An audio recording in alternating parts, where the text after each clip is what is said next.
أشهد أن لا إله إلا الله أستغفر الله نسألك الجنة ونعوذ بك من النار أشهد أن لا إله إلا الله أستغفر الله نسألك الجنة ونعوذ بك من النار أشهد أن لا إله إلا الله أستغفر الله نسألك الجنة ونعوذ بك من النار اللهم إنك عفو تحب العفو فاعف عنا اللهم إنك عفو تحب العفو فاعف عنا إنك عفو تحب العفو فاعف عنا يا كريم أعوذ بالله من الشيطان الرجيم Bismillahirrahmanirrahim Inna anzalna sesungguhnya kami menurunkan Al-Quran fi Lailatul Qadar fi pada Lailatul Qadar malam Al-Qadar malam penuh kemuliaan malam kemuliaan. Teman-teman sekalian, kenapa malam? Kenapa nggak siang? Enakan siang, enakan malam? Kenapa Allah milihnya malam gitu? Kenapa nggak milihnya siang? Saudariku sekalian yang saya muliakan, kenapa milihnya malam? Karena malam itu waktu tenang. Sehingga kalau kemudian diturunkan sesuatu, dibacakan sesuatu, lebih jelas kedengarannya daripada ketika siang. Dan karena hati pada waktu-waktu, terutamanya waktu malam yang udah jelang-jelang subuh gitu ya, itu lebih siap untuk mendapati hal-hal yang berbau gaib, berbau bukan gaib apa ya, spirit rada nyeremin gitu ya, berbau gaib, berbau ini ya, pemaknaan gaib saya, pemaknaan gaib Arab, bahasa Arab dengan pemaknaan gaib bahasa Indonesia ini rada beda loh, iya kan? Sama kayak pemaknaan alim buat Arab sama alim buat Indonesia. Kalau orang alim Arab itu artinya ilmuwan, artinya orang berilmu. Tapi kalau alim kita orang soleh, orang baik, nggak neko-neko gitu ya, nggak macem-macem. Alim bener dia gitu kan. Nah itu jadi pemaknaannya memang beda gitu. Sama halnya dengan gaib ini ya. Saya kalau membahasakan alam gaib itu artinya adalah alam gaib, alam yang tidak terlihat tapi sesuatu yang bagus, sesuatu yang indah, sesuatu yang agung.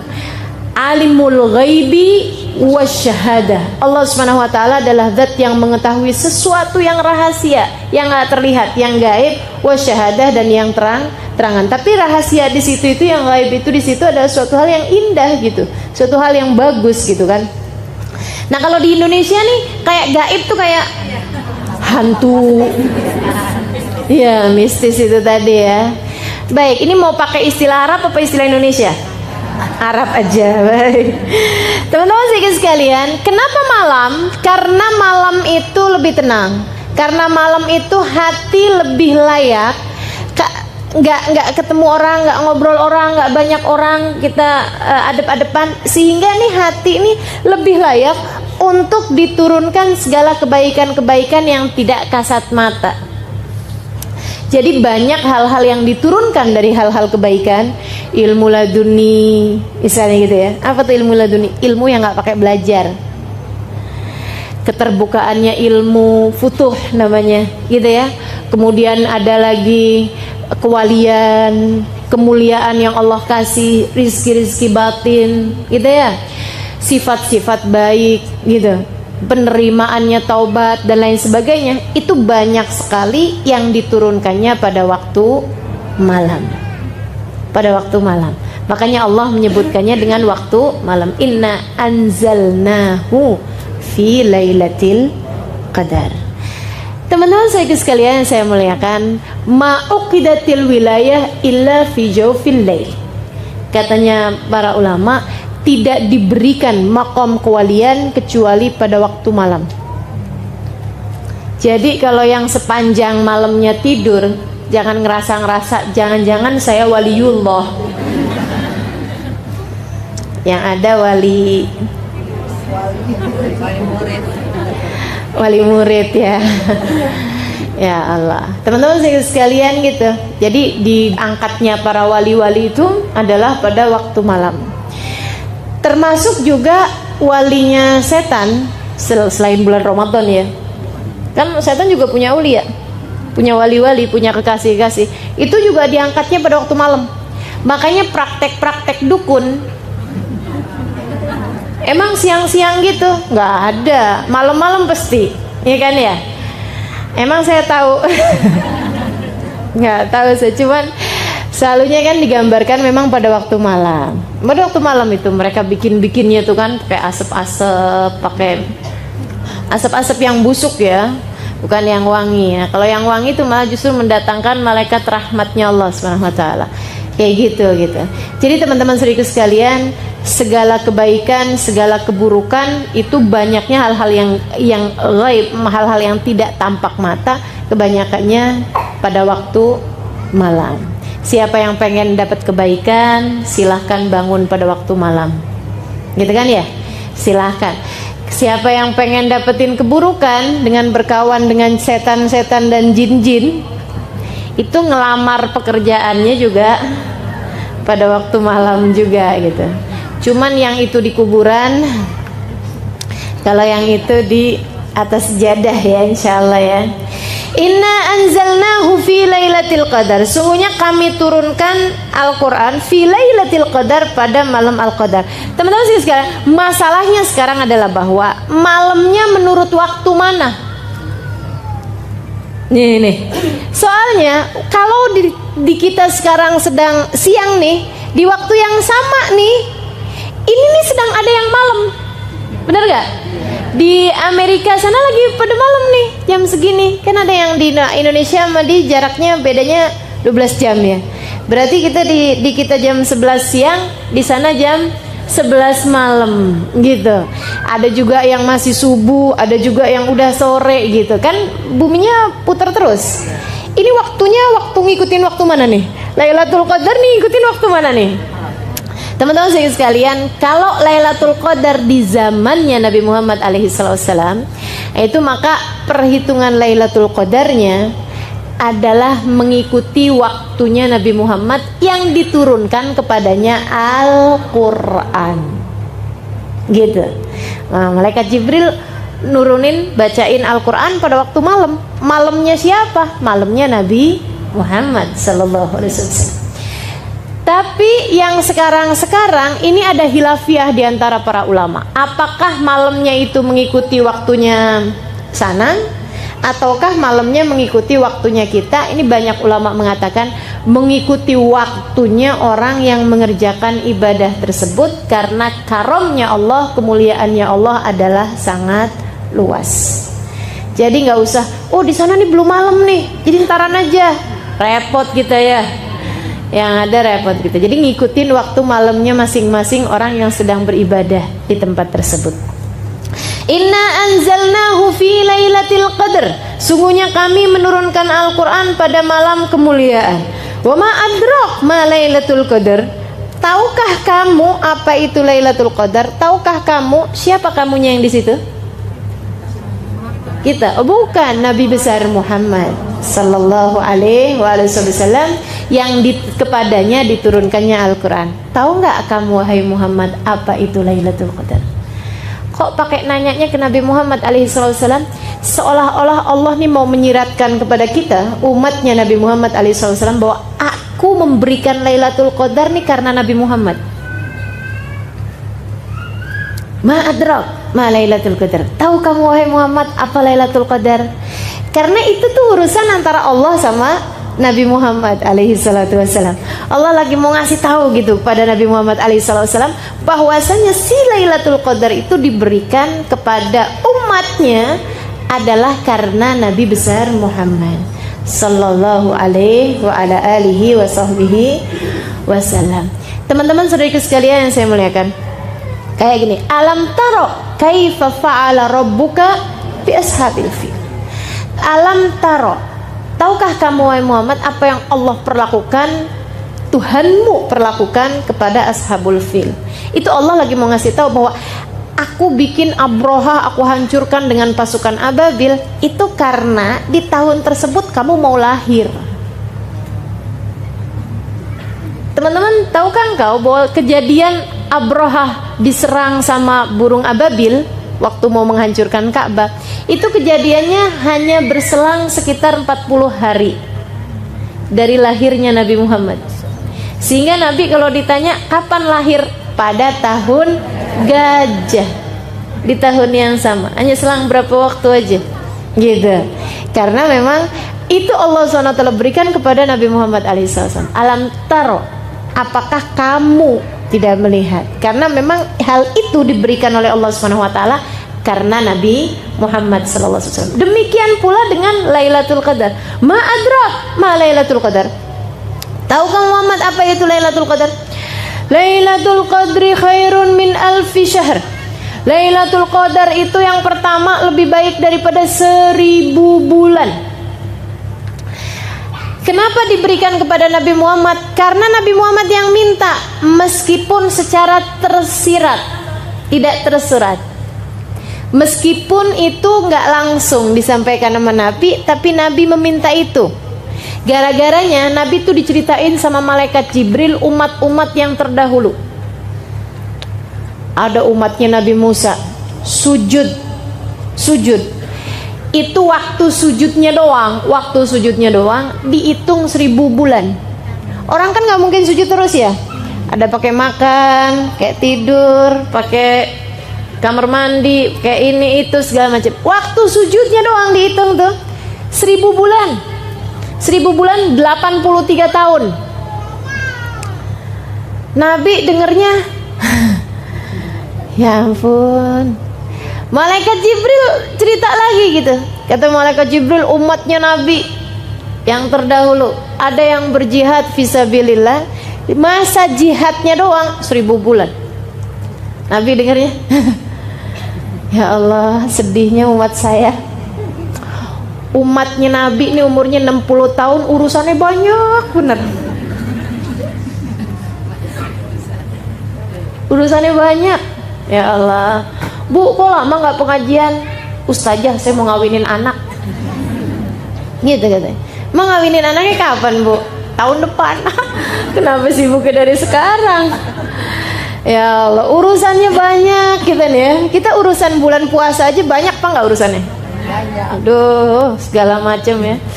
Dari nyiapin kue, nyiapin baju, iya benar, aduh segala macem deh urusan, luar biasa banyaknya gitu. Padahal ini bulan yang kita udah khususkan buat ibadah, segitunya aja urusan yang selain ibadah. Ruwetnya luar biasa banyaknya. Nabi jadi sedih. Nah kalau umur umat saya ini cuma 70 tahun, cuma 60 tahun, 70 tahun, ibadahnya dihitung berapa lama? Kepotong tidur aja udah sepertiga umur. Karena kan rata-rata orang tidur 8 jam. 8 jam itu kan sepertiganya hari. Ya, sepertiganya 24. Nah, kalau orang tidurnya 28 jam, itu pun teman-teman sekalian, tidur 8 jam itu kita tuh udah jamak takdim waktu bayi. Iya kan? Waktu bayi itu antara tidur sama jaganya, sama bangunnya banyakan tidurnya anak bayi. Katanya sampai dengan ada yang bilang 21 jam pertama ya, hari-hari pertama. Habis itu kemudian menjadi 16 jam, kemudian menjadi 14 jam, menjadi 12 jam gitu dan seterusnya. Jadi kita udah takdim sebenarnya. Sebenarnya sekarang ini udah waktunya buat ngurang-ngurangin. Karena udah kepotong waktu bayi itu. Ya Allah. Saudara sekalian saya muliakan, ini umurnya udahlah pendek 70 tahun dipotong sama banyak urusan, belum tidurnya, belum siap-siap mau tidurnya. Belum makannya, belum ininya, ya Allah. Waktu ada umatnya Nabi Musa nih. Nabi Musa lewatin jalan, udah kelihatan perempuan lagi nangisin kuburan. Ya Allah nangis. Nabi Musa samperin, Bu kenapa nangis? Anak saya meninggal Nabi Musa. lagi sehat-sehatnya, lagi seger-segernya. Umur berapa tahun? 60 tahun. Kalau umur orang tersebut itu sampai 500 tahun, 800 tahun, kan 60 tahun lagi seger-segernya. Bener gak? Lagi seger-segernya gitu. Lagi kayak umur 20 tahun di kita barangkali seperti itu kan gitu ya. Bahkan mungkin malah belasan tahun ABG gitu. Lagi ABG. Kita 60 tahun udah lucu juga. Udah lucu juga ya. Udah mulai lupa-lupa gitu. Tinggal diketawain aja sama anak-anaknya, sama cucu-cucunya. Ya Allah. Jadi gitu.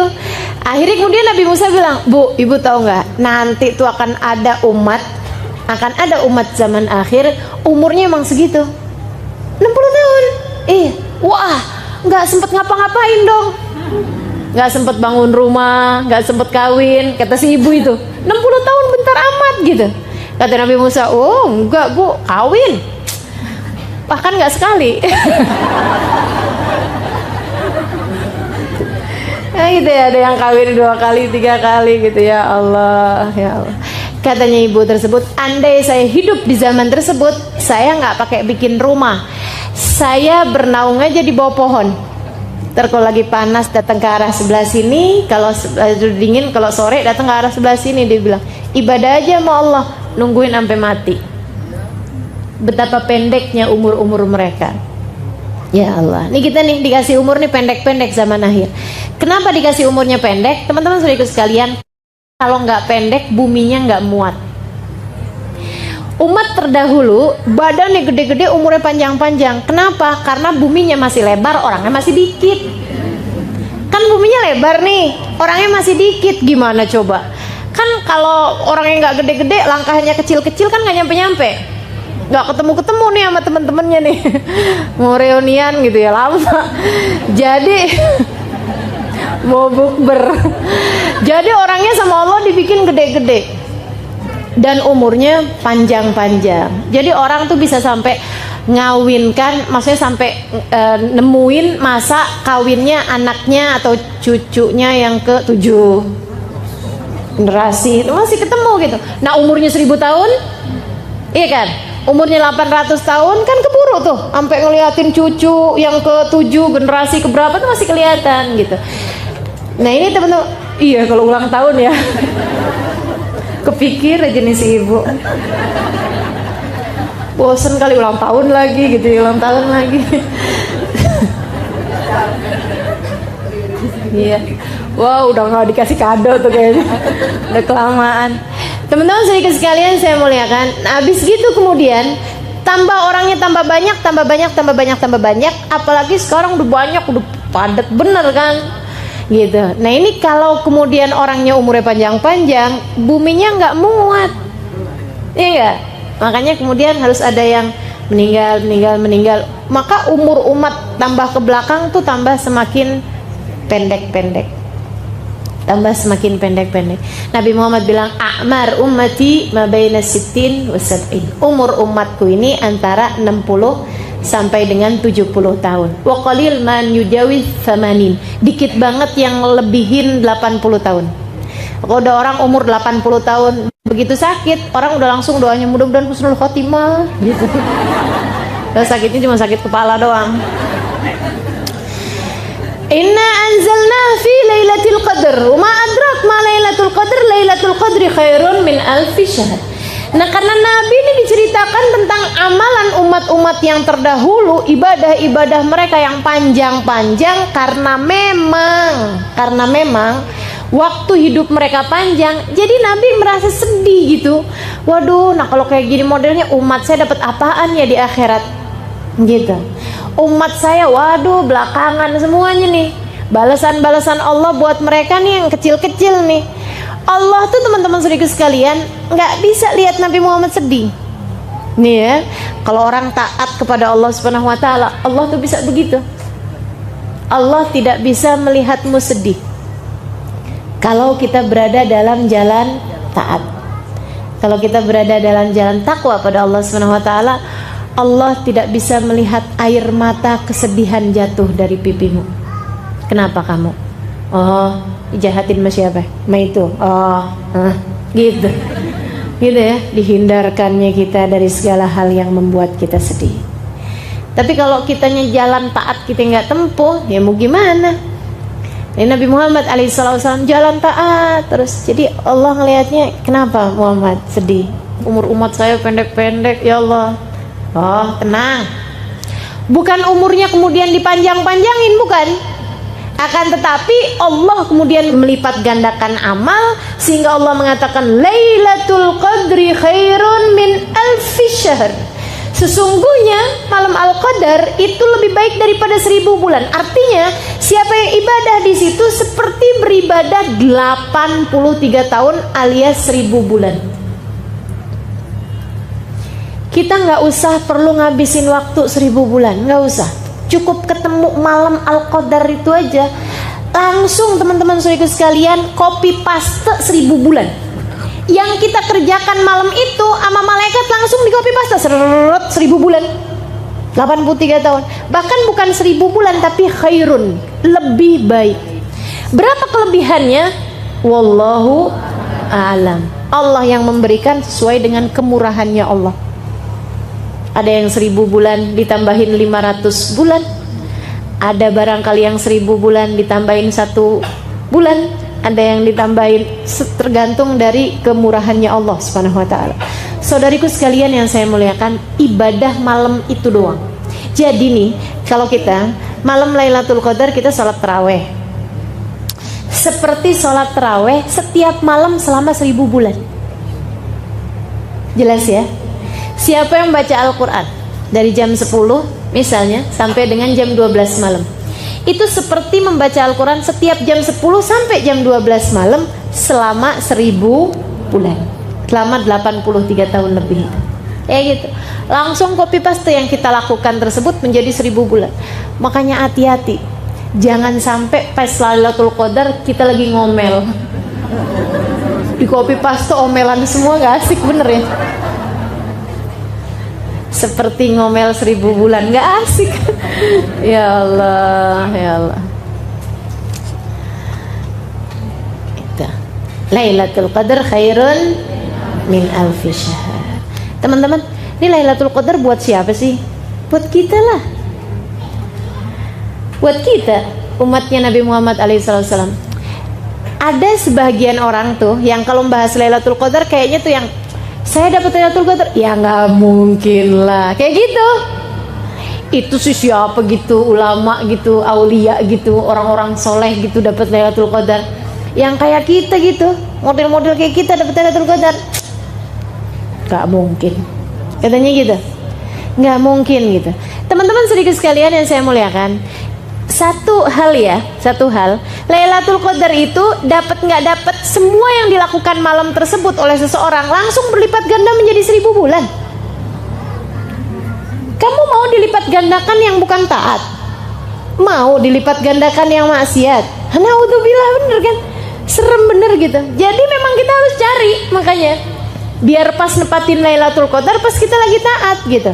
Itu satu. Yang kedua, Lailatul Qadar itu buat kita. Lailatul Qadar hiya lailat qadrina. Lailatul Qadar adalah malam Lailatul Qadarnya kita. Kenapa? Karena gini, kalau umatnya selain umat Nabi Muhammad kan udah gak mungkin dapat Lailatul Qadar, ya kan? Ini kan hadiah Allah buat Nabi Muhammad, buat umatnya Nabi Muhammad alaihissalam. Sehingga yang gak beriman kepada Allah, gak beriman kepada Nabi Muhammad, walaupun mereka mau bikin kebaikan apapun di malam tersebut, ya nggak bisa apa-apa, orang mereka nggak beriman gitu.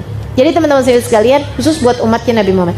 Nah, umatnya Nabi Muhammad nih kan ada yang gini, ada yang kerjaannya taat mulu, orang baik-baik, muhsinin, kelas-kelas orang sangat soleh. Ada yang kerjaannya durhaka mulu, ngerjain dosa mulu, belum berada dalam jalan taat kepada Allah, gitu ya. Puasa kagak, bulan Ramadan nih, sholat boro-boro, gitu ya. Puasa enggak, sholat enggak, sedekah enggak, gitu. Kerjaannya minum-minuman keras, nggak ada bedanya antara Ramadan bukan bulan Ramadan, yang gitu ya. Itu yang sebelah sana kayak begitu. Umatnya Nabi sih, umatnya Nabi, la ilaha illallah Muhammad Rasulullah. Kalau ditanya Tuhannya siapa? Allah. Tanya nabinya siapa? Muhammad. Tapi mereka enggak mengerjakan taat sama sekali. Ahli maksiat. Yang sebelah sana ahli taat, taat mulu, para wali-walinya Allah, para kekasih-kasihnya Allah, para ulama-ulama yang saleh salihat, ya kan? Yang sebelah sana. Di tengah-tengahnya ada kita. Taat, iya. Baca Quran, ngomongin orang, iya. Gitu deh, gitu ya. Bakti sama orang tua, iya. Kadang-kadang berani juga, iya. Gitu. Yang kayak kita nih, sa'ah fasa'ah. Maksudnya sesaat-saat, sesaat taat, sesaat maksiat, sesaat ngerjain kebaikan, sesaat ngerjain keburukan. Yang model kayak kita gitu. Saudara sekalian, kalau buat ahli maksiat sekalipun Lailatul Qadar nggak ada bedanya buat mereka. Mabok-mabokan juga, gitu ya. Nauzubillah misalnya zina jalan juga, gitu. Ngerjain kemaksiatan jalan juga. Di malam-malam Ramadan juga nggak ada bedanya buat mereka, kayak begitu ya. Nah kalau buat mereka, adakah Lailatul Qadar buat mereka? Enggak lah. Orang ngerjain taat juga kagak, gitu ya. Tahu kita bukan buat mereka, maksudnya buat orang-orang soleh tuh ustazah. Teman-teman saya sekalian, kalau buat orang-orang soleh itu nggak perlu Lailatul Qadar, nggak perlu Lailatul Qadar. Ketika Syekh Abdul Qadir Jailani ditanya, ya Syekh, mata Lailatul Qadar? Oh hai Syekh, kapan Lailatul Qadar? Ditanya sama Syekh Abdul Qadir Jailani, lana aulakum, buat saya atau buat kalian? Yang nanya bingung, emang beda-beda gitu? Beda-beda lah katanya Syekh Abdul Qadir Jailani. Amalana fakullu layalina layalil qadar. Kalau buat kami semua malam kami Lailatul Qadar. Setiap malamnya ibadah pada Allahnya luar biasa, menghadap Allahnya luar biasa, hatinya nyambung sama Allahnya, nggak ada lupanya. Orang-orang yang begitu datang subuh, ya Allah sedih bener, berhenti waktu munajat saya dengan Allah. Nah yang kayak begitu kan tiap malamnya Lailatul Qadar. Yang saya ceritakan sepanjang malam sholat Hubabah Khadijah itu dari Mekah, saya lihat dengan mata kepala saya sendiri sepanjang malam, padahal itu lagi di Mina, lagi hari yang sangat capek-capeknya. Beliau sepanjang malam, bener-bener sampai subuh teman-teman saya sekalian. Sebelahan tempat tidur mas saya, jadi saya liatin sepanjang malam tersebut. Ya Allah, luar biasa bener. Nah buat orang-orang yang seperti mereka ini, fakullu layalihim layalil qadar. Setiap malam-malamnya adalah malam-malam mendapatkan rahmat, mendapatkan karunia, mendapatkan kemuliaan dari Allah Subhanahu wa taala. Nggak perlu nunggu Lailatul Qadar buat mereka. Ini yang kayak kita nih, yang rencana mau baca Quran 2 juz baru dapat 2 lembar udah ngantuk. Ini kan, yang kalau terawih modelnya tinggal ngitungin rokaat mulu. Berapa sih gitu. Yang kalau terawih nyarinya kalau nggak yang paling dikit rokaatnya, kalau nggak yang paling cepet bacanya. Nih yang model-model kayak kita nih teman-teman perlu Lailatul Qadar. Istilah katanya nih ya, ini kayak semacam mall. Nih ceritanya nih. Kita nih tiap hari dari rumah kita pergi ke tempat kerja ngelewatin satu mall, satu toko besar mall gitu ya. Kita tuh setiap lewat dari etalasenya tuh kita liatin barang-barang bagus-bagus bener, tapi harganya gila. Ada kita lihat sendal sepatu 10 juta. Gaji berapa bulan tuh ya? Kan gitu ya. Teman-teman sekalian, tiap hari kita lihat, ya ampun tuh kerudungan kayaknya halus, bagus gitu ya. Tapi kita liatin harganya, ya ampun, gitu, 500.000. Ya udah deh, mendingan buat beli pampers.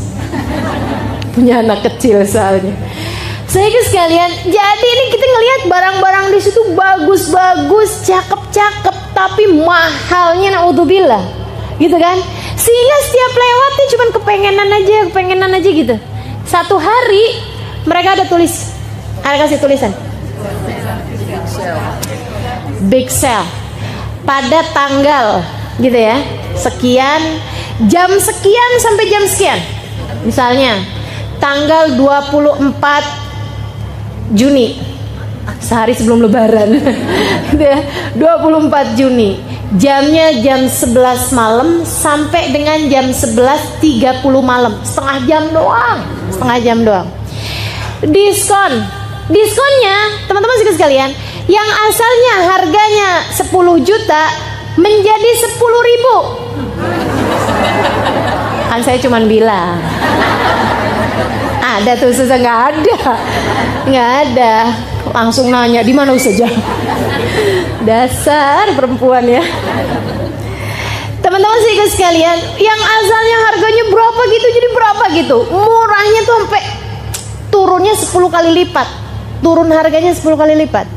Ini kita langsung akan yang, oh ya hari itu saya ngapain, rencananya mau mudik, nggak jadi, batal mudik gitu ya, atau apapun gitu, kita akan usahakan apapun yang hari-hari itu kita akan datengin tempat tersebut, karena kita pikir kalau hari-hari biasa orang-orang kaya itu nggak usah pakai nungguin jam itu, mereka emang bisa kebeli mahal-mahal gitu, ada duitnya. Nah orang-orang kaya kita nih kan gitu ya, yang sekalian nggak pernah tertarik sih nggak masalah, cuman yang kayak saya nih yang setiap lewat kepengen, tiap lewat kepengen kan gitu ya. Ya ampun, cuman itu kesempatannya, ngantri deh. Kalau perlu ngantri dari beberapa jam sebelumnya gitu ya, pokoknya yang penting bisa kebeli itu barang-barang. Nah itu teman-teman sekalian, seperti itulah kira-kiranya Lailatul Qadar. Dilipat gandakan, bukan hanya menjadi berlipat ganda 1000 kali lipat, bukan, tapi seperti 1000 bulan. Jadi lipat ganda 1000 dikali lagi 30, karena kan isinya sebulan adalah 30 kali 1000 kali 30. Belum tertarik juga? Muslimkah Anda? Kan gitu jadinya. Mukminkah Anda? Umat Nabi Muhammadkah kamu kalau belum juga tertarik sama Lailatul?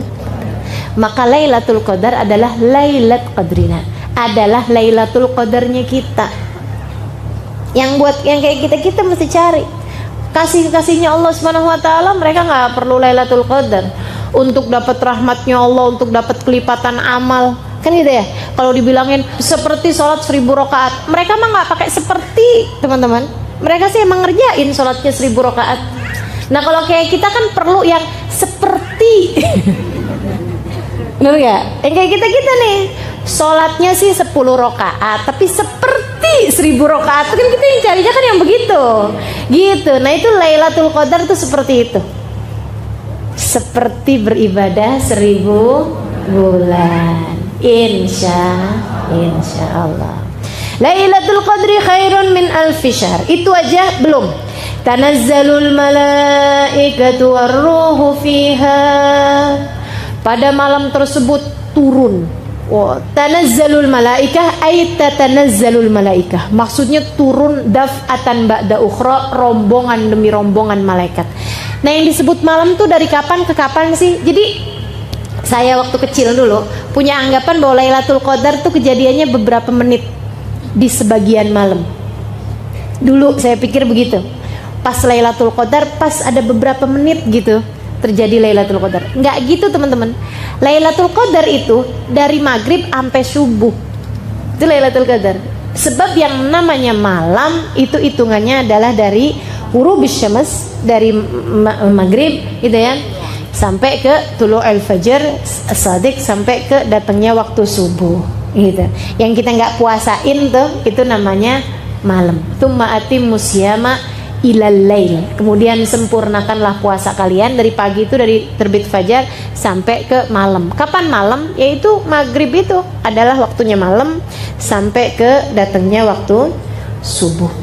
Itu terjadi Lailatul Qadar sepanjang malam.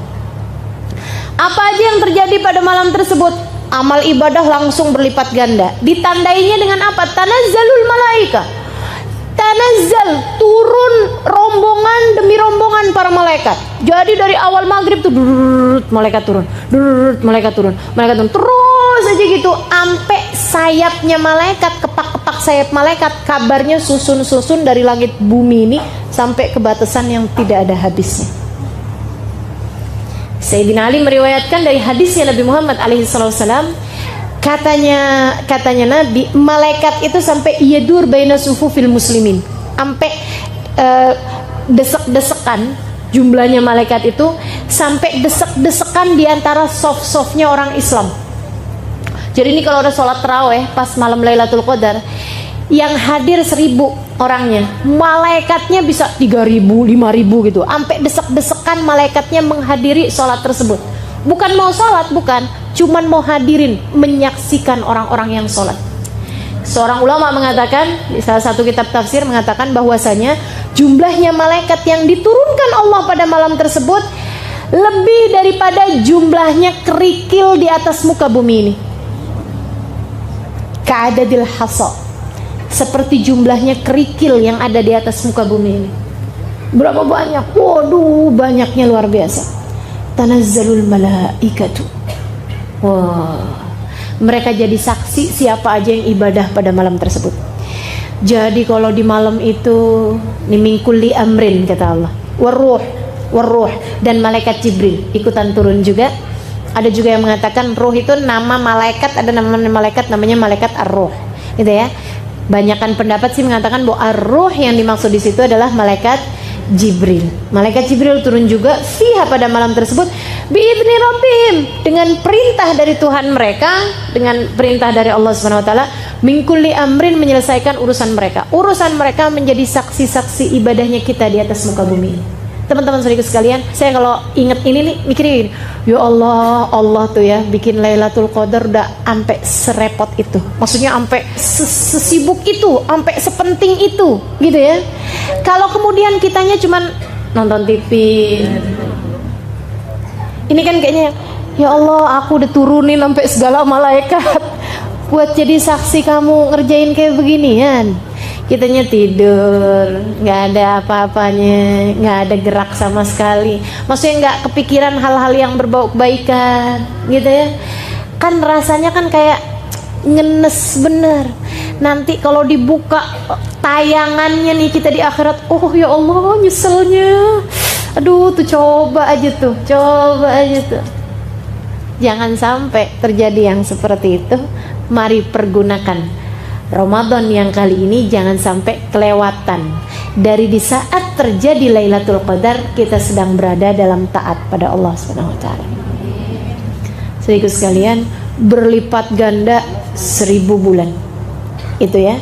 Kemudian yang berikutnya lagi adalah ibadah kita disaksikan oleh ribuan malaikat. Yang mana malaikat tersebut akan memintakan ampun dosa-dosa kita. Ketika kita lagi istighfar, diistighfarin sama malaikat. Ketika kita lagi mohon ampun, dimohon ampunkan sama mereka. Maksudnya dimintakan ampunan kepada Allah. Ketika kita sedang meminta hajat-hajat kita, diaminkan doa-doa kita oleh mereka. Para malaikat-malaikatnya Allah yang jumlahnya sangat banyak tersebut itu.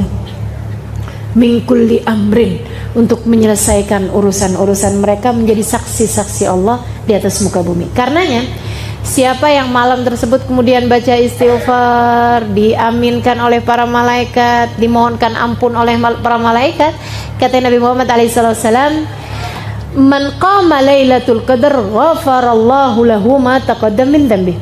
Siapa yang pas malam Lailatul Qadar dia beribadah, dia mohon ampun, dia sholat, dia ngerjain kebaikan-kebaikan, Allah akan ampuni seluruh dosa-dosanya yang telah lalu. Jadi nggak nunggu sebulan penuh, nggak.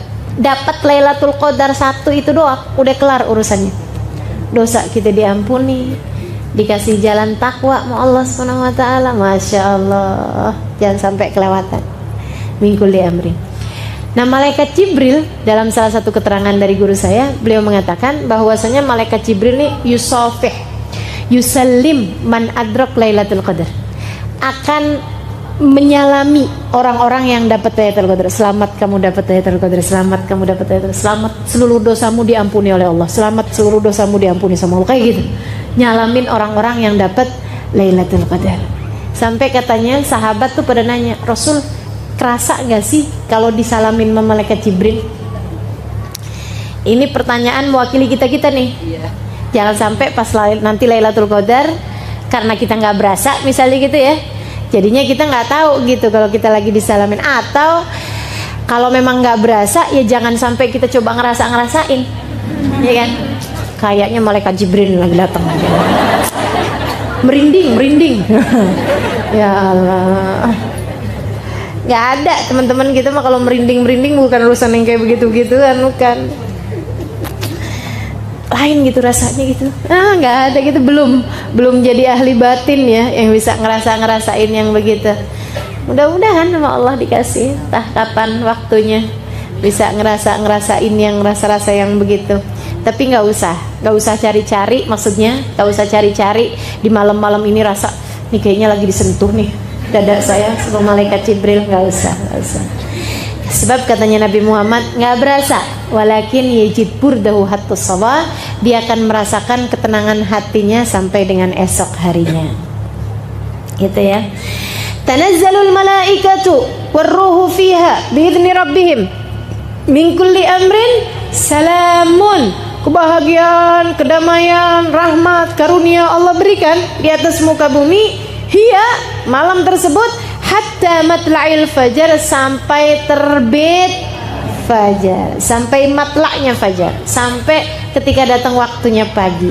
Sehingga sekalian, kapan dong kejadiannya nih Lailatul Qadar? Udah nggak sabaran rasanya ya, kita mau dapetin nih Lailatul Qadar nih dengan segala apapun yang dijanjikan. Sehingga sekalian, Nabi waktu ditanya jawabnya pernah macem-macem. Bahkan Nabi bilang, Nabi sih ada secara umumnya bilang kayak begini, carilah di setengah terakhir dari Ramadan, carilah di malam ganjil terakhir di Ramadan, malam ganjil setengah terakhir di bulan Ramadan. Jadi 15, 17, 19, 21, 23, 25, 27, 29. Teman-teman sekalian, ada lagi hadis yang mengatakan, katanya Nabi Muhammad, carilah, ini ada seorang sahabat saya lupa namanya, dia nanya kemudian, dia bilang, ya Rasulullah, kapan sih Lailatul Qadar? Kata Nabi Muhammad, di bulan Ramadan. Dia nanya lagi, kapan Rasulullah Lailatul Qadar? Maksudnya pengen lebih spesifik gitu ya. Kata Nabi Muhammad, di 10 terakhir Lailatul Qadar, di ganjil 10 terakhir Lailatul Qadar. Dan jangan nanya lagi, kata Nabi Muhammad, 10 Ramadan terakhir gitu ya, 10 Ramadan terakhir tapi malam ganjilnya. Terus dia nanya lagi, Rasul kapan sih Lailatul Qadar? Biar lebih enak gitu ya nyarinya. Kata Nabi Muhammad, carilah di 7 hari terakhir dari malam Ramadan. Gitu. Tapi ada hadis juga yang waktu Nabi Muhammad ditanya, kata Nabi Muhammad, dia malam 17. Ada juga yang mengatakan dia malam 27. Dan Nabi gitu. Ada juga yang mengatakan dia malam 29. At-tasi'at wa 20 gitu. Ala kulli hal, para ulama kemudian mengambil pendapat, katanya Imamul Haddad dalam kitabnya Nasaih ad-Diniyah, beliau mengatakan kalau begitu modelnya berarti Lailatul Qadar itu berkemungkinan terjadi berbeda-beda setiap tahunnya. Mungkin di malam itu yang Nabi Muhammad ditanya malam 17, kan gitu ya. Mungkin sudahnya itu Nabi Muhammad tanya malam 27. Akan tetapi kemungkinan terbesarnya terjadi adalah pada salah satu dari 5 ganjil terakhir di bulan Ramadan, 21, 23, 27, 25, 27, 29. Udah segitu aja tuh, kan gampang bener. Apalagi kalau ngelihat hadis yang terakhir saya bawakan tadi, 7 hari terakhir di bulan Ramadan yang ganjilnya berarti kan 23, 25, 27, 29. Sisa 4 malam aja. Gampang bener gitu ya nyarinya. Udah aja 4 malam, apa ruginya sih teman-teman kalau kita ibadahin? Toh juga ibadah, andai pun bukan Lailatul Qadar, gak pernah juga memberi kerugian kepada kita, gitu ya. Aduh nyesel nih, udah ibadah tadi malam ternyata bukan Lailatul Qadar. Nggak mungkin kejadian gitu. Yang ada kejadiannya, Ya ampun, jadi Lailatul Qadar tuh, ya Allah nyeselnya. Kan gitu yang ada, gitu ya. Jadi teman-teman hanya nyari 1 dari 5. Itu kan berarti perbandingannya hanya 20%. Sangat besar kemungkinannya. Cari itu. Atau misalnya yang 25% nih, yang 23, 25, 27, 29. Jadi ini dari mulai 21 kali ini nih Lailatul Qadar. Gitu ya. Nanti yang 23 kayaknya ini Lailatul Qadar. Lihatnya agak-agak lebih adem daripada biasanya. Ya. Malam 25 gitu ya. Anginnya ini nih sepoi-sepoi. Malam 27. Ulama bilang Lailatul Qadar kebanyakan kejadiannya malam 27. Kata Habib Ali Habsyi, paling banyak terjadi Lailatul Qadar pada malam 27. Malam 29, kesempatan terakhir jangan sampai kelewatan. Gitu teman-teman. Jadi kita nyarinya mesti kayak gitu. Jangan yang dibalik, malam 21 terlalu awal. Malam 23 gerah. Malam 25 kayaknya anginnya tiupnya lebih kenceng. Gak mungkin kayaknya. Malam 27 kok gerimis ya. Malam 29 hujan gede. Iya. Kapan tuh Lailatul Qadarnya? Udah gak usah nyari-nyari yang fisik-fisik kayak begitu, fisik kayak gitu ya. Udah aja langsung. Meskipun memang kalau ditanyakan adakah ciri-cirinya secara fisik, ada, dan disampaikan oleh Nabi Muhammad SAW. Katanya Nabi Muhammad salah satu cirinya adalah bahwa bulannya tuh kelihatan lebih terang daripada biasanya. Bolehlah kita lihat-lihat nanti ya. Bulannya kan nggak penuh karena kan sudah lewat dari tanggal 15. Itu kan tanggal-tanggal 21, 23, 25, 27, apalagi 29 mungkin malah nggak ada, udah ini ya, udah tipis banget bulannya. Tapi tuh kalau misalnya tanggalnya yang masih ada bulannya kayak 23, 25 masih ada bulan walaupun kecil. Itu bulannya tuh kayak terang banget gitu. Salah satu ciri fisiknya ya. Kemudian yang berikutnya lebih dingin daripada biasanya kalau lagi panas. Jadi kalau pas lagi kenanya lagi musim panas kayak sekarang kita nih kan panas tuh gerah. Nah kalau ada hari yang lebih dingin gitu, ini kayaknya malam ini lebih dingin. Bukan mah kata anaknya, AC-nya udah saya dinginin. Kemudian yang ketiganya adalah kalau ada angin, anginnya itu tiupnya nggak kenceng, maksudnya sepoi-sepoi kayak gitu ya. Itu salah satu dari ciri-cirinya Lailatul Qadar. Kemudian lagi yang terakhirnya malah justru kelihatan besok paginya. Dan ini sepakat. Ada banyak hadis yang mengatakan hal yang sama. Jadi kelihatan besok paginya saat matahari terbit, laisa fiha syu'a. Si mataharinya terbitnya enggak punya cahaya. Mataharinya tuh terbitnya tuh kayak sendu gitu ya, kayak mendung-mendung tapi nggak mendung gitu, kayak nggak kelihatan bentuk mataharinya bulat tuh nggak gitu, temaram gitu. Itu pagi-pagi saat matahari terbit sampai entaran jam berapa, jam 9, jam 10 baru kelihatan terang kayak gitu. Kenapa? Nabi nggak nerangin kenapa, tapi saya pernah dapat keterangan dari guru saya. Kenapa mataharinya itu tidak terlihat terang ke bumi? Karena cahaya matahari tertutup dengan kepak-kepak sayap malaikat yang kembali naik ke atas langit. Ya Allah, kalau aja kita bisa lihat, tapi kita nggak usah cari lihat, ya, nggak usah kepengen lihat. Kayak apa nih? Jangan juga cari-cari. Siapa tahu saya kapan-kapan bisa lihat kepak-kepak sayap malaikat, gitu. Nah, itu ya. Kalau itu kejadiannya misalnya malam 21 tadi malam, pagi-paginya udah kayak begitu. Jangan jadiin putus asa. Oh berarti tadi malam udah ya udah deh kalau gitu nggak usah ibadah lagi. Nggak gitu, jangan. Siapa tahu itu mendung biasa. Siapa tahu itu memang mataharinya kayak begitu. Ntar liatin lagi, ntar jangan-jangan ada lagi yang kayak gitu kan. Jadi tetaplah beribadah. Toh juga hanya mencari 1 dari 5 malam yang kalaupun bukan Lailatul Qadar kita juga tidak akan menyesal, karena memang memberdirikan 10 malam yang terakhir adalah merupakan ibadah yang selalu dilakukan oleh baginda kita Nabi Muhammad SAW. Dan juga 10 hari yang terakhir tersebut berisi tiket-tiket bebas dari api neraka. Semoga kita berhasil mendapatkannya.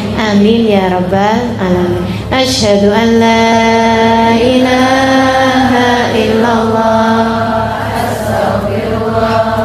نسألك الجنة ونعوذ بك من النار أشهد أن لا إله إلا الله أستغفر الله نسألك الجنة ونعوذ بك من النار أشهد أن لا إله إلا الله أستغفر الله نسألك الجنة ونعوذ بك من النار اللهم إنك عفو تحب العفو فاعف عنا اللهم إنك عفو تحب العفو فاعف عنا اللهم إنك عفو تحب العفو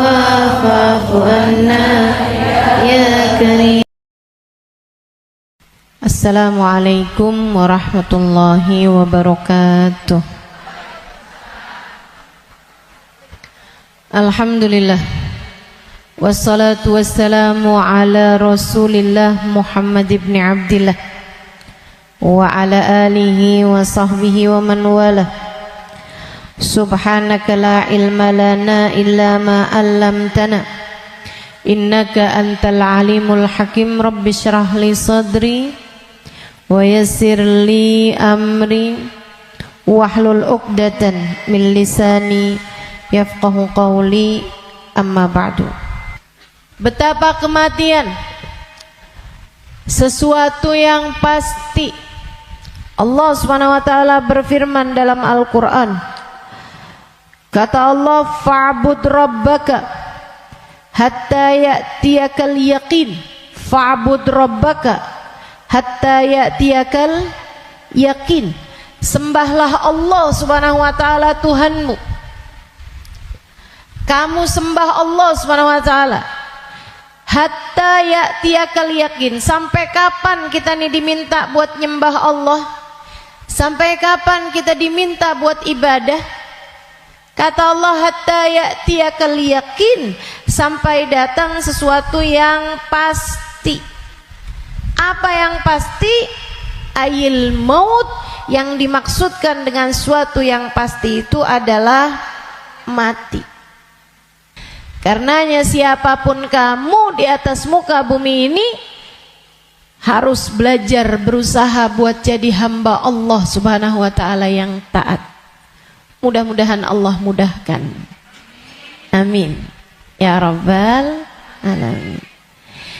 Jadi orang hidup gak ada yang pasti, teman-teman. Gak ada yang pasti buat orang yang hidup.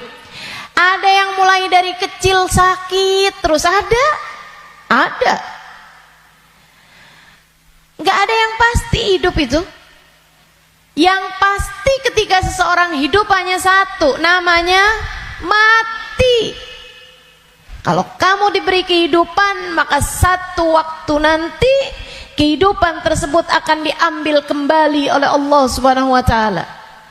Sebab memang hidup di dunia, begitu kamu diberi kehidupannya, udah pasti kamu akan berjumpa dengan kematian. Nggak ada yang pasti dalam hidup selain mati. Nah, kalau emang yang pasti itu mati, ngapain sisa hidup nggak dipakai buat berbekal menuju sesuatu yang pasti? Ngapain bekalannya untuk sesuatu yang nggak pasti? Misalnya nih, kamu umur tamat SMA, umur 15. Kalau kamu berpikir bahwa saya umur segini berarti udah deket lagi mau nikah, bekalan menuju nikah. Misalnya, apa yang kamu kerjakan? Hidung kurang mancung, mancungin alis kurang nyelirit, kurang bulan sabit. Kamu sabitin alis kamu. Bibir kurang. Sekarang ini musim orang suka bibir lebar-lebar. Ya udah dah, saya tambahin biar agak turun bibirnya. Biar doer bibirnya. Kalau kamu berpikir bahwa kamu akan menuju kepada kematian, kalau kamu berpikir kamu akan menuju kepada pernikahan, kamu kemudian berbekal menuju ke arah sana. Tapi kan sebenarnya nikahnya emang udah pasti? Belum pasti nikahnya. Betul? Orang hidup nggak pasti nikah, teman-teman. Berarti kalau kayak gitu gimana nih caranya nih? Gimana cara kita menjadikan hidup kita bermakna? Takutnya udah siap-siap, tahu-tahu nggak dapet, iya kan? Kan sia-sia. Kalau gitu yang pasti aja, kamu hidup biar bermakna. Pastikan hidupmu adalah saatmu berbekal menuju kepada kematian. Saya tuh waktu SD kabarnya pinter. Mungkin ada guru-guru saya di sini. Selamat pagi Bu Guru. Kabarnya dulu pinter waktu saya sekolah. Saudaraku sekalian saya muliakan, tapi saya dulu selalu punya pikiran bahwa bisa jadi umur saya nggak panjang. Walaupun ternyata itu tidak terbukti ya. Sampai dengan sekarang saya masih ada di atas muka bumi ini, udah panjang hidup saya. Dulu itu saya selalu berpikir bahwa bisa saja umur saya nggak panjang.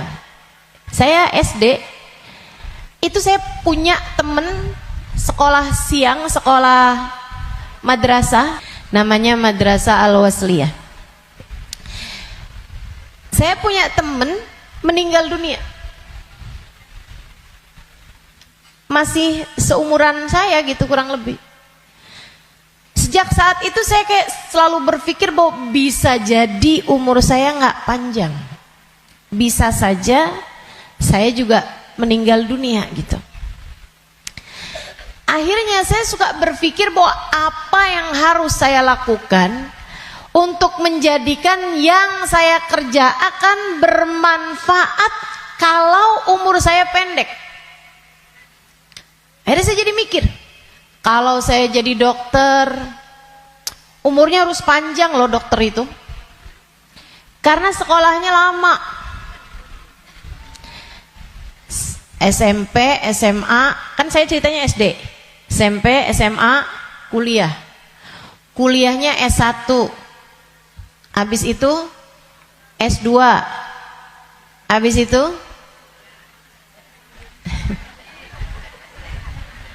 ST katanya. Buat jadi dokter spesialis itu kan mesti banyak sekolahnya. Apalagi kalau mau spesialis yang spesialis lagi gitu, buat jadi dokter yang bagus. Artinya sekolahnya tuh panjang. Baru bisa jadi dokter yang hebat, dokter yang mumpuni di atas usia 30-an tahun, bahkan mungkin 40-an tahun. Habisnya itu dia praktek mengamalkan ilmunya. Berapa lama? Sampai ketika datang ajal menjemputnya. Manfaatnya ilmunya itu berapa lama untuk bisa dipraktekkan bermanfaat buat umat manusia gitu? Sampai dengan berapa lama? Sebentar aja berarti. Kita aja kalau udah dirawat sama dokter yang terlalu tua rada was-was. Betul nggak?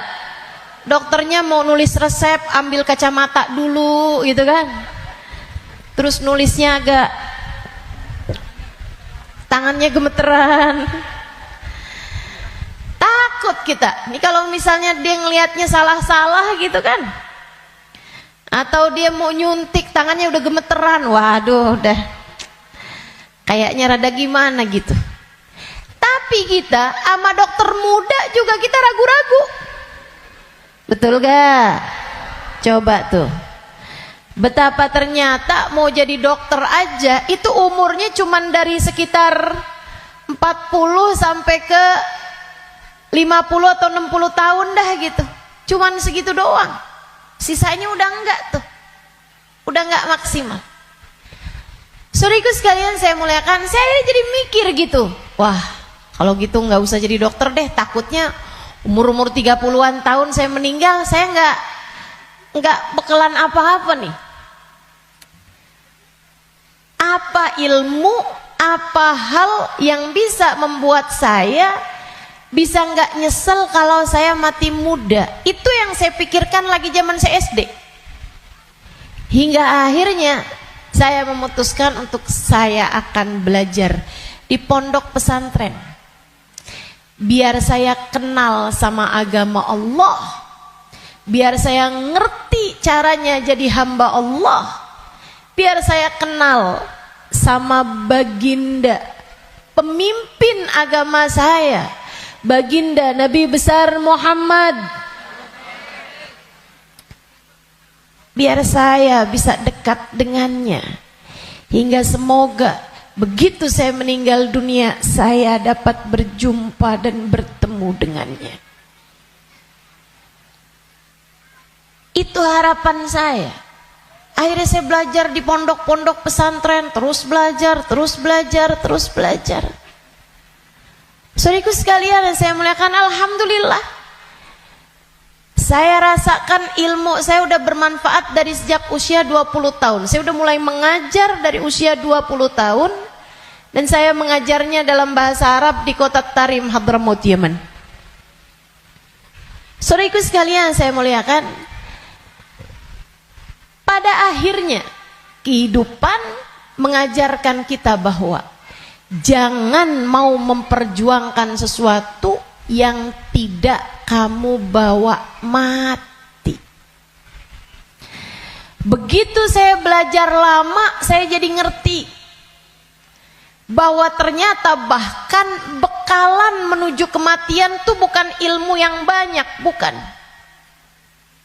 Akan tetapi hati yang tersambung dengan Allah penciptanya. Ruh. Sebab hulikatir ruhu lil abad. Ruh itu ketika diciptakan, ia diciptakan untuk selamanya. Ruh kamu ini teman-teman sekalian, ini yang akan kamu bawa mati. Hati kamu itu adalah ruh kamu, rasa kamu. Ini yang akan kamu bawa mati. Kalau badan ini nggak akan kamu bawa mati. Begitu kamu mati udah tuh nggak ada lagi urusan sama badan. Badan kamu bisa dimakan merayap-rayap tanah dan habis. Bibir kamu yang selalu kamu lipstikin, wajah kamu yang selalu kamu bedakin, mata kamu yang selalu kamu celain, pakaiin celak,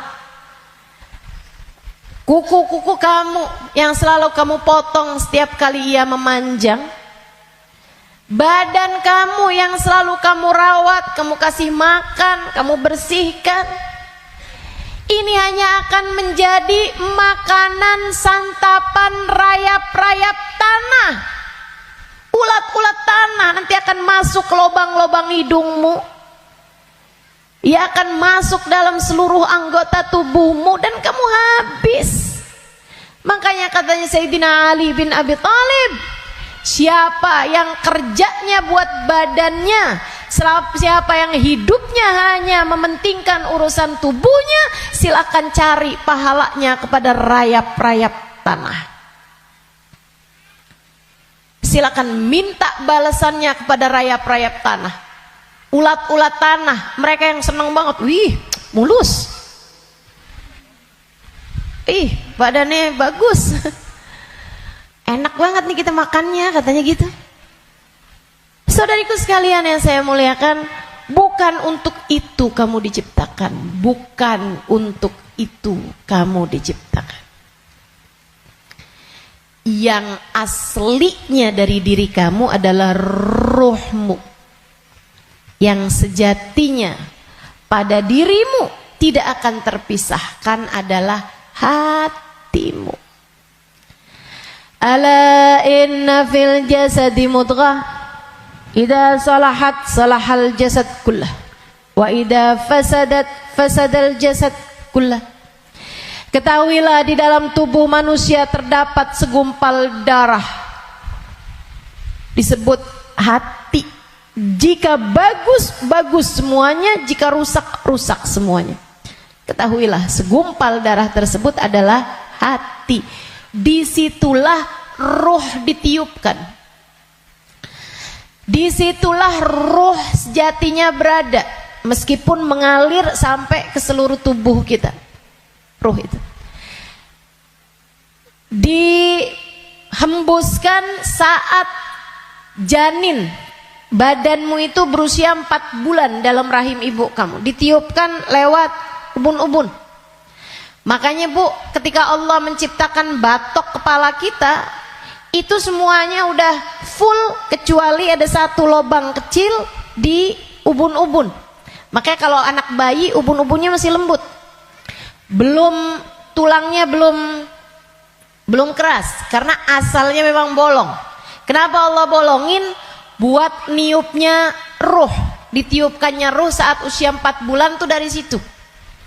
Ruhnya dimasukin, ditiupkan oleh malaikatnya Allah Subhanahu wa taala.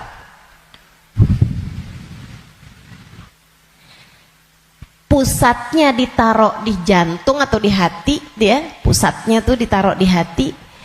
Menyebar ruh tersebut sampai ke ujung-ujung jari. Itu ruh.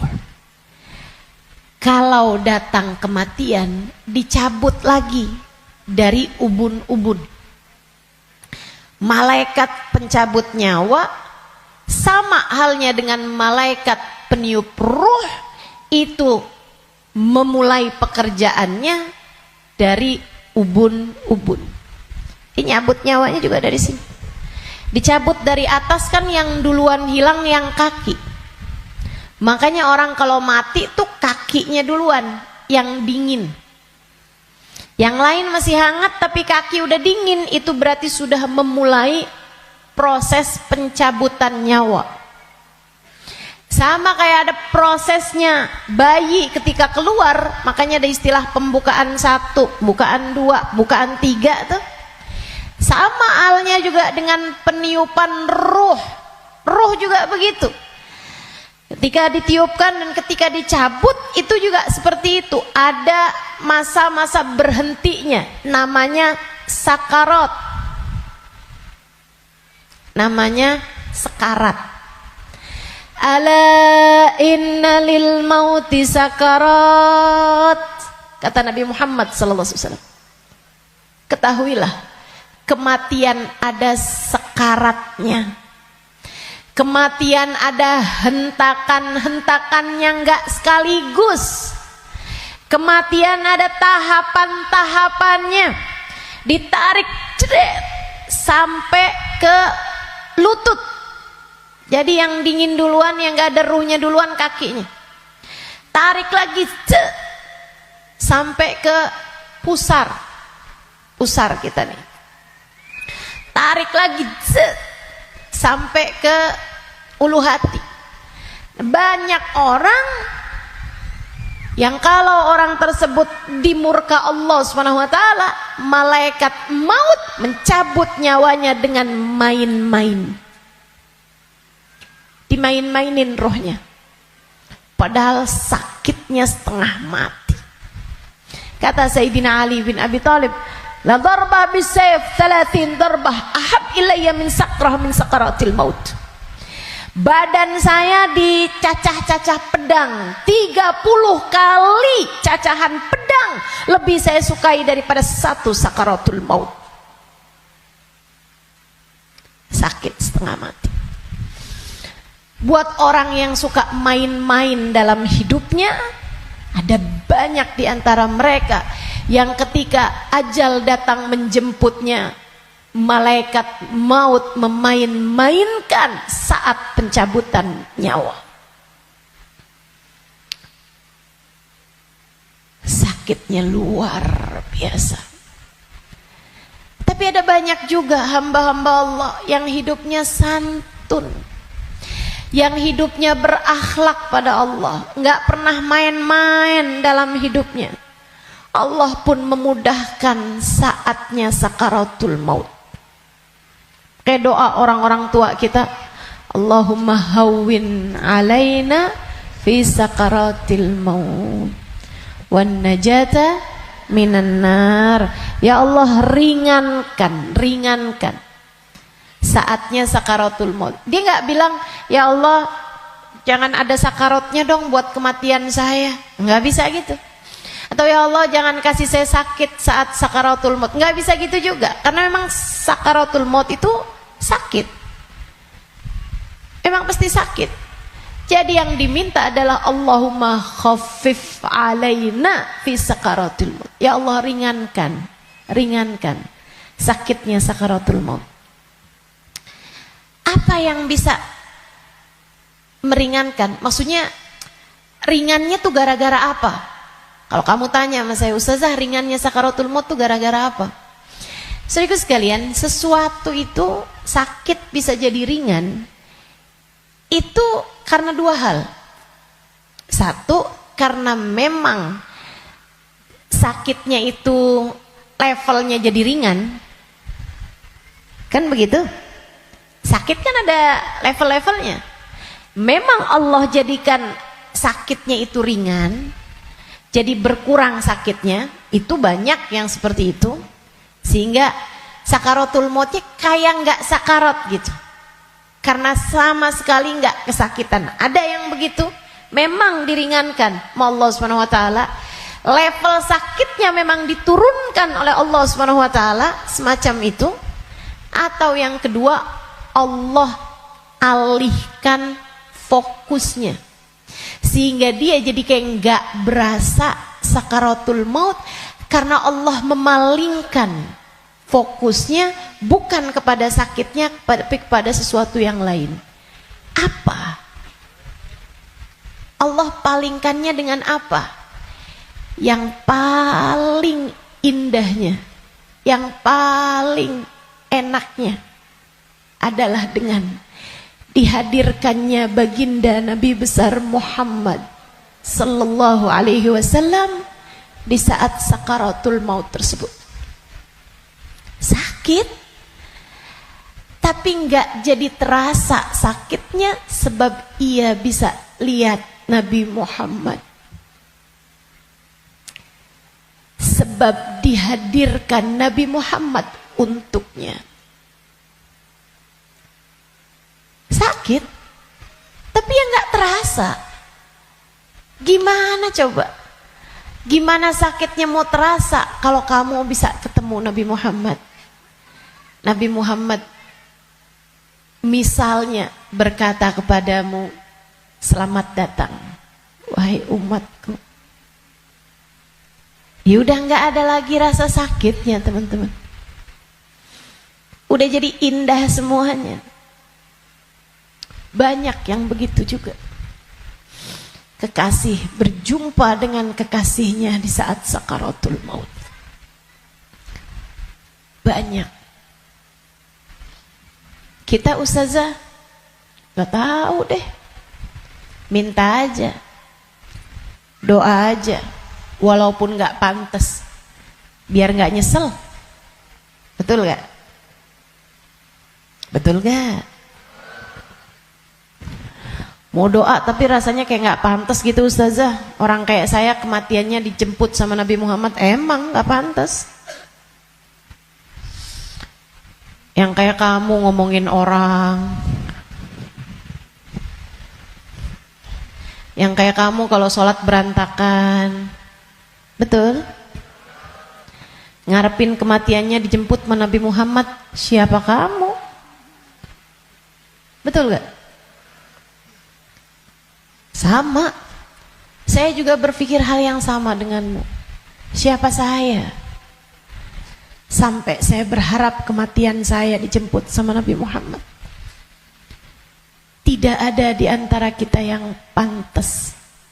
Gak ada di antara kita yang layak. Gak ada. Gak ada. Tidak saya, tidak kamu, sama. Sama. Tapi kita tetap berdoa, kita tetap meminta kepada Allah Subhanahu wa taala. Kali-kali aja doa kita diijabah. Ya siapa tahu ya kan? Siapa tahu. Soalnya takut kalau nggak minta nyesel. Sebab Nabi Muhammad itu dermawan. Sebab Nabi Muhammad itu dermawan. Kadang-kadang orang kalau dermawan tuh kita nggak bisa kira. Tahu-tahu memberi lebih dari yang kita minta. Itu sakaratul maut. Nanti habis cabut tuh dari pusar sampai ke dada. Dada, hati, itu teman-teman pusatnya. Allati tattali'u alal afidah. Sampai ketika roh tersebut nyampe di afidah, nyampe di dada, tempatnya hati kita itu, pusatnya. Makanya orang kalau ngerasa sakit hati pasti pegang dadanya gitu. Nggak ada yang pegang kepalanya, sakit hati saya, nggak ada. Apalagi pegang kaki, sakit hati saya, nggak ada. Pasti bilang sakit hati saya gitu, yang dipegang dada. Karena memang tempatnya ruh, pusatnya itu adanya di situ. Hati kita. Itu sakaratul maut paling sakitnya tuh di situ, karena sumbernya tuh di situ. Baru kemudian dicabut lagi sampai ke ghargharah, sampai ke leher. Kau udah nyampe di ghargharah, hakikat kamu akan ditampakkan. Saat itulah kamu dibukakan langit, bisa lihat tempat balik kamu tuh surga atau neraka. Dan itu bisa terjadi tahun depan, dan itu bisa terjadi bulan depan, untukmu atau untukku. Itu bisa jadi di waktu yang masih sisa panjang, bisa jadi juga sudah tinggal sedikit lagi waktumu untuk merasakan apa yang disebut dengan sakaratul maut ini. Semuanya pasti ngalamin. Semuanya nggak ada yang bisa lari.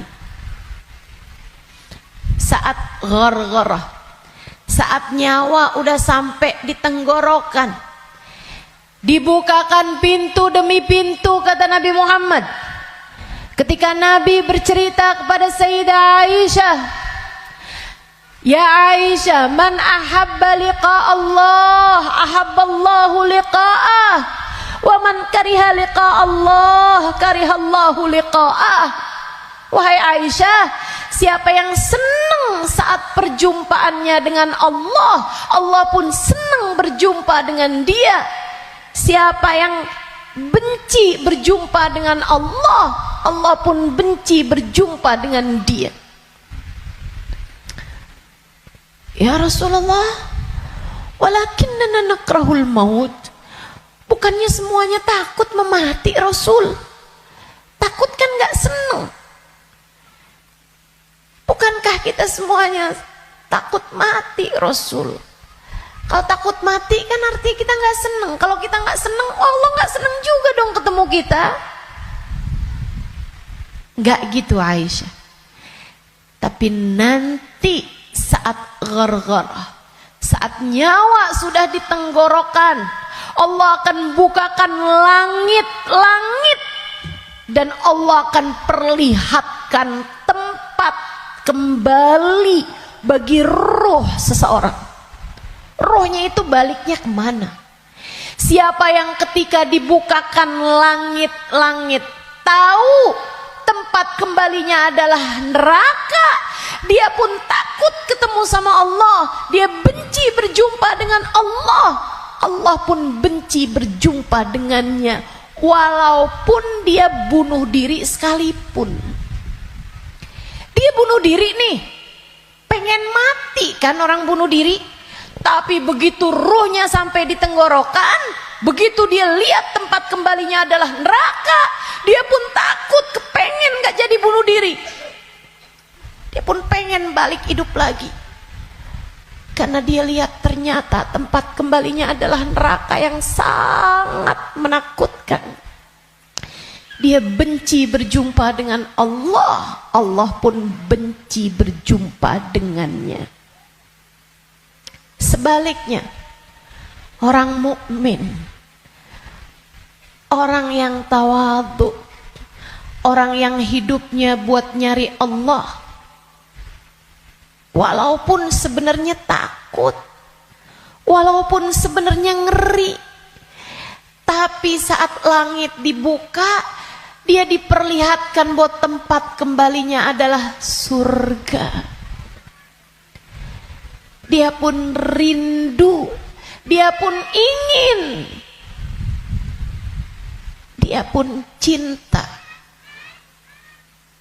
untuk berjumpa dengan Allah. Dia pun bahagia, dia sukacita berjumpa dengan Allah. Allah pun sukacita berjumpa dengannya. Allah pun suka untuk berjumpa dengannya.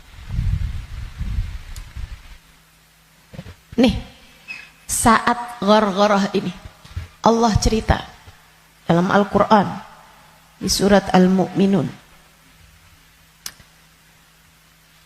hatta idza jaa ahadahumul maut qala rabbirji'un la'alli a'malu salihan fima taraktu kalla innaha kalimatun huwa qailuha wa min waraihim barzakhun ila yaumi yub'atsun. Sadaqallahul azim. Kata Allah, sampai ketika kematian datang kepada kalian, ketika ruh sampai di tenggorokan, dia akan berkata, Rabbirji'un, balikin saya lagi ya Allah, balikin saya lagi ya Allah. Setahun, biarkan saya tinggal lagi di dunia setahun ya Allah. Nggak boleh sebulan ya Allah, nggak boleh seminggu ya Allah. Minggu depan deh ya Allah, matinya minggu depan aja. Gak boleh minggu depan, sehari ya Allah. Besok mati gak apa-apa, jangan sekarang.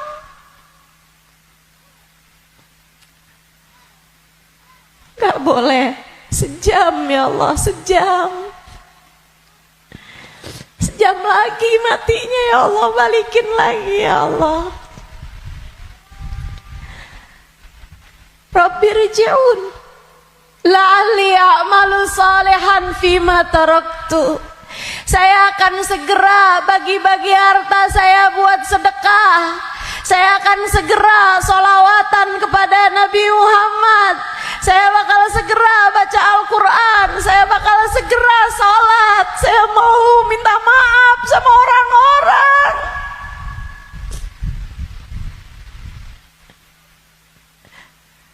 Saya mau minta maaf sama orang-orang. Sisakan untuk waktu walaupun 1 jam.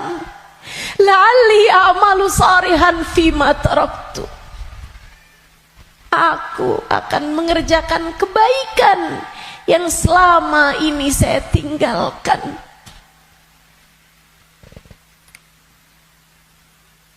Apa jawab Allah? Kalla innaha kalimatun huwa qailuha. Enggak ada. Sekarang kalimatmu itu hanya jadi omong kosong belaka. Enggak ada ceritanya kamu dikabulkan. waktunya sudah habis. Game over. End. Udah habis. Kamu gak punya nyawa cadangan. Kamu gak punya hidup simpanan. Kamu tidak sedang dalam masa percobaan. Begitu kamu masuk usia balik, semua sudah mulai tercatat untukmu.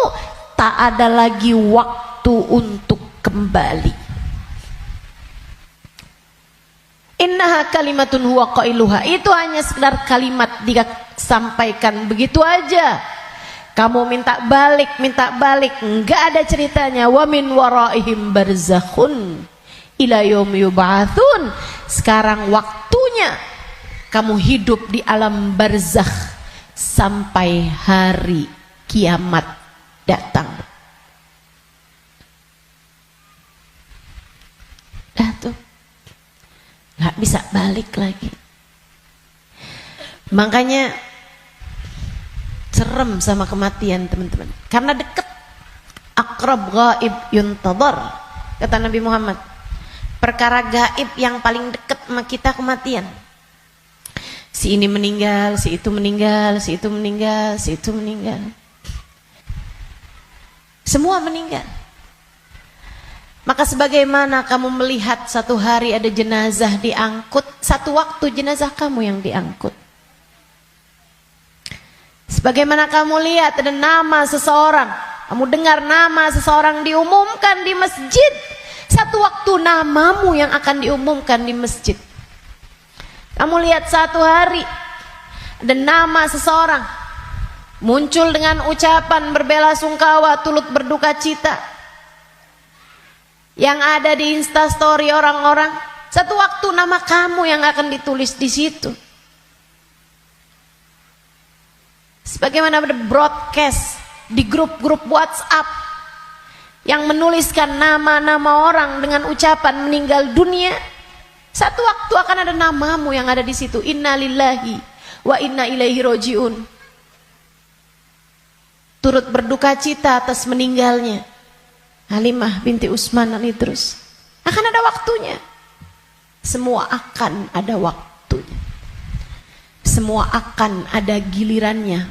Pasti, tanpa terkecuali. Kamu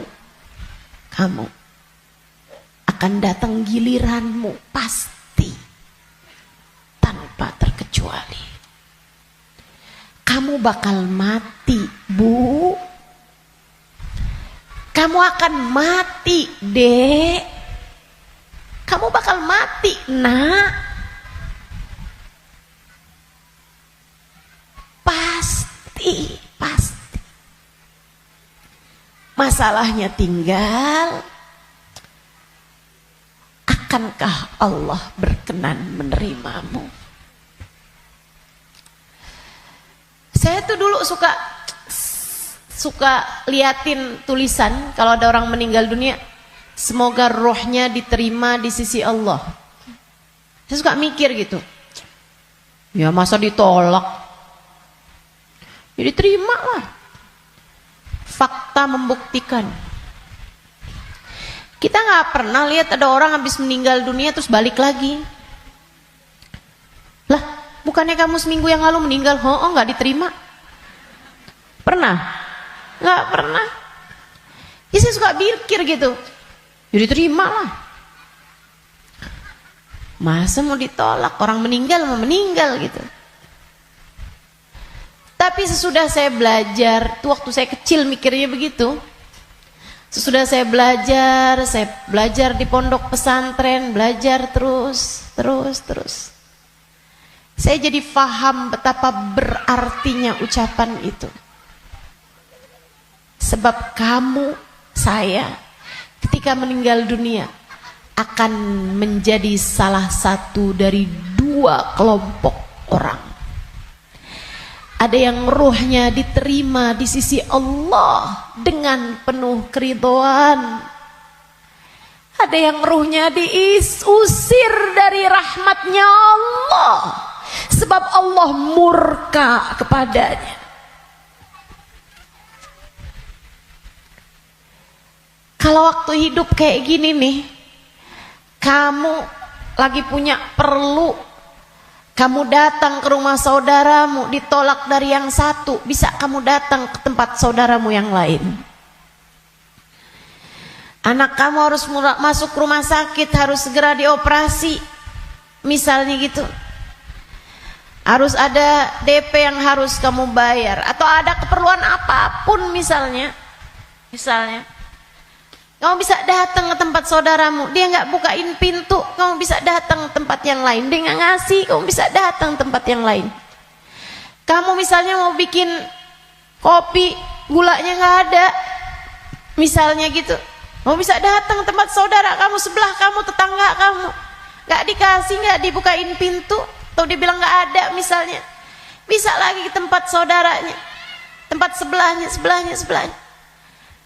Orang hidup ini andai ditolak dari yang satu, kita masih punya pilihan tempat yang lain. Seapa-apanya masih ada pilihan tempat yang lain. Tapi kalau kamu meninggal dunia, kamu hanya akan menjadi wa inna ilaihi raji'un, hanya akan kembali kepada Allah Subhanahu wa taala.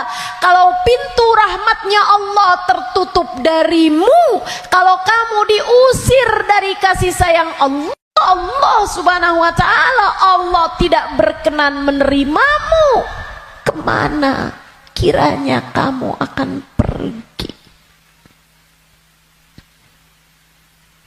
Terusir dari pintu rahmatnya Allah, kamu mau kemana? Bu, Kak, Dek, Nak, saya sampaikan ini dengan sungguh-sungguh. Jangan pernah mau main-main dalam hidupmu. Jangan main-main sama hidup. Sebab selama kamu hidup, kematian masih akan membayangi.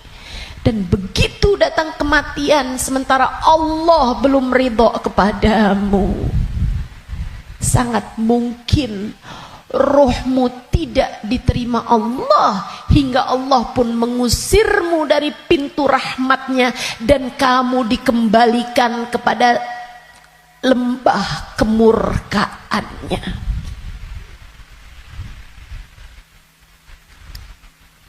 Dimurka Allah Subhanahu wa taala. Dimurka Allah Subhanahu wa taala. Enggak enak. Kita tuh dibenci sama suami kita aja rasanya enggak enak. Kita dibenci sama saudara kita aja setengah mati, enggak enak rasanya. Bukan begitu? Bayangkan kalau kamu datang ke rumah Allah, kamu datang kepada Allah, sementara Allah mengusirmu dan tidak ridho kepadamu serta benci kepadamu, dan kamu gak bisa balik lagi ke atas muka bumi ini, kayak apa rasanya? Dalam keabadian kamu dimurka, dalam keabadian kamu dibenci, dalam keabadian kamu tersiksa.